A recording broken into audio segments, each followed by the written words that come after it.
Hello student, applied physics channel पर आप सभी का स्वागत है। आज की इस वीडियो में बायो सेवर्ट के नियम को समझेंगे, उसको हम पढ़ेंगे।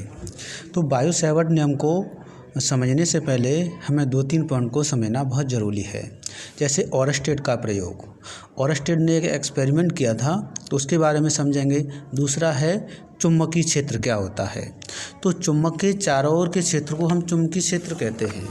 जैसे कि मान लीजिए हम एक मैग्नेट बना रहे हैं यहाँ पर, यानी कि चुंबक में 2 ध्रुव होते हैं। एक होता है उत्तरी ध्रुव यानी कि नॉर्थ, एक होता है दक्षिणी ध्रुव यानी कि साउथ। उत्तरी ध्रुव से बल रेखाएं निकलते हुए दक्षिणी ध्रुव पर जाती हैं, यानी नॉर्थ से बल रेखाएं निकलती हैं साउथ की ओर जाती हैं। तो बल रेखाएं नॉर्थ से निकलते हुए साउथ की ओर जाती हैं, बल रेखाएं नॉर्थ से निकलते हुए साउथ की ओर जाती हैं। इस तरह से बल रेखाएं नॉर्थ से निकलकर साउथ की ओर चली जाती हैं। तो साउथ से मैग्नेट के अंदर से होते हुए नॉर्थ की ओर आती हैं। तो हम कह सकते हैं ये चुंबक के चारों ओर का जो क्षेत्र है वो चुंबकीय क्षेत्र है। तो इसी को ध्यान में रखते हुए ओरस्टेड वैज्ञानिक ने एक एक्सपेरिमेंट किया, एक प्रयोग किया। उन्होंने बताया कि मान लीजिए एक ये चालक है, जिस चालक वो होते हैं जिनसे करंट फ्लो आसानी के साथ हो जाता है, यानी कि विद्युत धारा प्रवाहित हो जाती है। तो मान लीजिए इसमें विद्युत धारा I फ्लो कर रही है, विद्युत धारा I प्रवाहित हो रही है। तो उन्होंने देखा अपने प्रयोग से कि इस चालक के चारों ओर चुंबकीय क्षेत्र बन रहा है, इसके चालक के चारों ओर चुंबकीय क्षेत्र बन रहा है। तो उस समय तक ओरस्टेड ने जो प्रयोग किया था वो 1820 में किया था, ओरस्टेड का एक्सपेरिमेंट। तो ओरस्टेड ने क्या देखा कि जब किसी चालक में, मान लीजिए ये कोई चालक है, इस चालक में विद्युत धारा प्रवाहित करें तो इस चालक के चारों ओर चुंबकीय क्षेत्र उत्पन्न हो जाएगा। ओरस्टेड के प्रयोग से पहले जो विद्युत धारा है, धारा I और चुंबकीय क्षेत्र B, दोनों अलग अलग बातें थीं। यानी धारा का चुंबकीय क्षेत्र से कोई रिलेशन है या नहीं, इसके बारे में लोग नहीं जानते थे। तो 1820 में ओरस्टेड के प्रयोग ने ये बता दिया कि विद्युत धारा और चुंबकीय क्षेत्र एक दूसरे के पहलू हैं, एक दूसरे का रिलेशन है, यानी धारा से चुंबकीय क्षेत्र बनाया जा सकता है। तो यहाँ से ओरस्टेड प्रयोग से ये क्लियर हो चुका है कि किसी चालक में धारा प्रवाहित करें तो उसके चारों ओर चुंबकीय क्षेत्र उत्पन्न हो जाता है।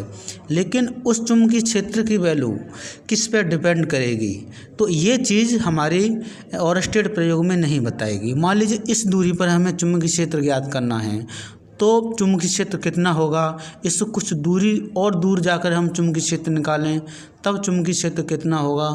धारा की वैल्यू बढ़ाएं या घटाएं तो चुंबकीय क्षेत्र बढ़ेगा या घटेगा, इसके बारे में ओरस्टेड प्रयोग में नहीं बताया गया। तो इसी बात को बताने के लिए बायो सेवर्ट का नियम आया। तो ये 2 वैज्ञानिक हैं हमारे, बायो और सेवर्ट। ये हमारे बायो सेवर्ट 1820 में इन्होंने ये नियम दिया है। ये फ्रांस के वैज्ञानिक थे। तो इन्होंने क्या लिया, एक चालक लिया, बहुत अलग अलग आकृति के, भिन्न भिन्न आकृति के चालक लिए और उसमें विद्युत धारा प्रवाहित करके देखी और कुछ दूरी पर चुंबकीय क्षेत्र की वैल्यू को निकाल करके देखा। तो उन्होंने एक फॉर्मूला निकाला जिसे हम बायो सेवर्ट के नियम का फॉर्मूला कहते हैं। तो देखिए ये हमारे पास एक चालक है, हम इसको दोबारा से यहाँ पर डिफाइन कर रहे हैं।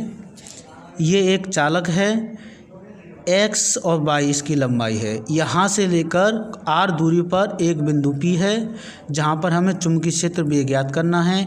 यहाँ से लेकर एक अल्पांश की लंबाई dl लेते हैं तो इसके बीच में कोण बनता है थीटा। तो यही डायग्राम इसमें बनाया गया है, इसमें धारा I प्रवाहित हो रही है। तो यहाँ पर यही कंडीशन है, इसमें धारा I प्रवाहित की जा रही है।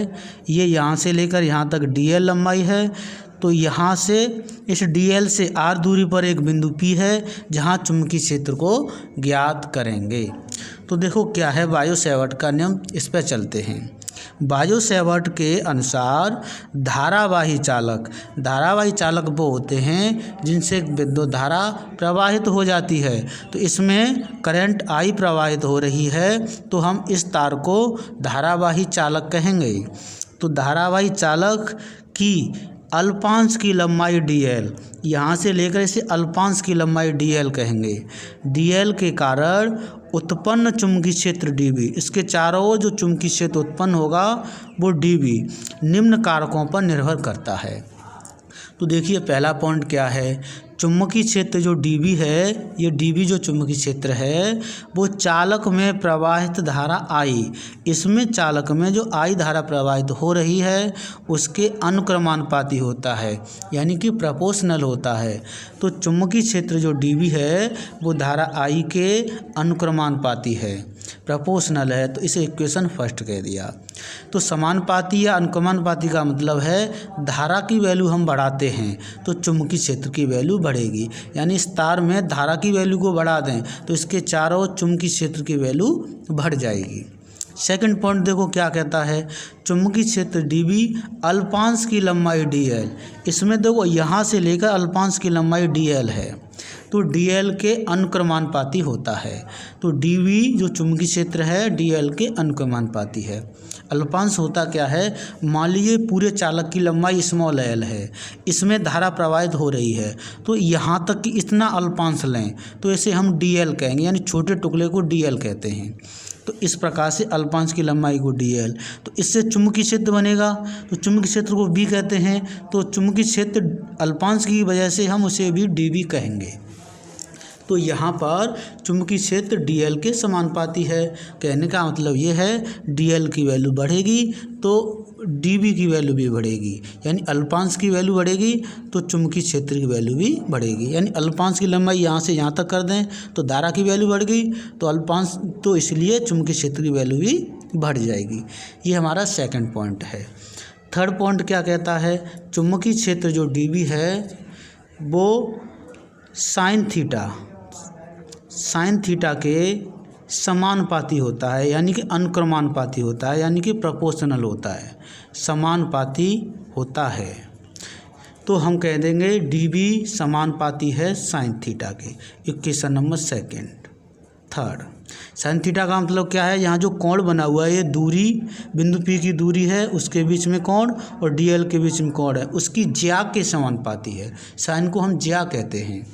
चौथा पॉइंट क्या कहता है कि यहाँ dl से बिंदु P की दूरी जो r है तो r के वर्ग के व्युत्क्रमानुपाती होता है। तो हम कहेंगे dB r दूरी r के वर्ग के व्युत्क्रमानुपाती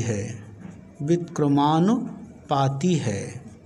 तो हम इसको कैसे लिखेंगे कि जो dB है इसे हम चुंबकीय क्षेत्र कहते हैं, वो व्युत्क्रमानुपाती है दूरी के वर्ग के व्युत्क्रमानुपाती है। ये r जो है 1/, में है, 1 के बट्टे में है, इसलिए इसको हम व्युत्क्रमानुपाती कहेंगे। इक्वेशन नंबर 4, चारों नियमों को हमें मिलाना है तो हम कहेंगे चारों नियमों को मिलाने पर, तो चारों नियमों को जब हम मिलाएंगे तो ये चुंबकीय क्षेत्र के चारों नियम बन गए हैं। तो इसमें भी dB है सभी में, तो हमें चुंबकीय क्षेत्र dB की वैल्यू निकालनी है, तो चारों में से dB को लिख लिया। समानुपाती ये चिन्ह हैं, इनमें से एक लेंगे।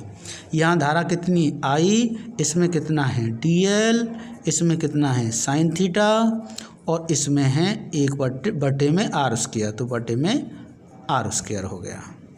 अब क्या करते हैं, तो dB और इस समानुपाती को हटा करके बराबर लगाते हैं तो एक कांस्टेंट आता है, वो बायो सेवर्ट ने बताया है μ0/4 और जैसा फॉर्मूला है I dl sine theta upon r²। ये हमारा बायो सेवर्ट नियम का फॉर्मूला आ गया है। चुंबकीय क्षेत्र का मात्रक टेस्ला या गॉस लिख सकते हैं, गॉस ये चुंबकीय क्षेत्र का मात्रक है। तो यहाँ से यदि आपको ये फॉर्मूला याद है तो यहीं से हम चुंबकीय क्षेत्र की चारों नियमों को निकाल सकते हैं। μ0/4 है, इसकी देखो वैल्यू होती है μ0/4 इसकी वैल्यू होती है 10 की पावर माइनस के 7 न्यूटन प्रति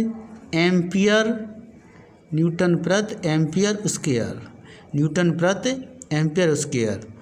तो म्यू नॉट की वैल्यू यदि निकालना चाहें हम यहाँ से, तो हमें पता है म्यू नॉट बटे 4 इसकी जो वैल्यू है वो है 10 की पावर -7 न्यूटन प्रति एम्पियर स्क्वायर। तो म्यू नॉट की वैल्यू निकालना चाहें तो 4 को क्रॉस गुणा कर दीजिए। इधर क्रॉस गुणा करेंगे तो वैल्यू हो जाएगी 4 इंटू 10 की पावर -7 न्यूटन प्रति एम्पियर स्क्वायर। म्यू नॉट को कहते हैं निर्वात की चुंबकशीलता।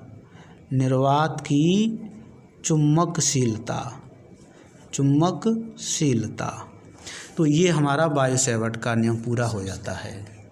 तो आप सभी स्टूडेंट, यदि आपको हमारा ये वीडियो अच्छा लगा हो तो हमारे चैनल को सब्सक्राइब करें, लाइक करें। बहुत बहुत धन्यवाद।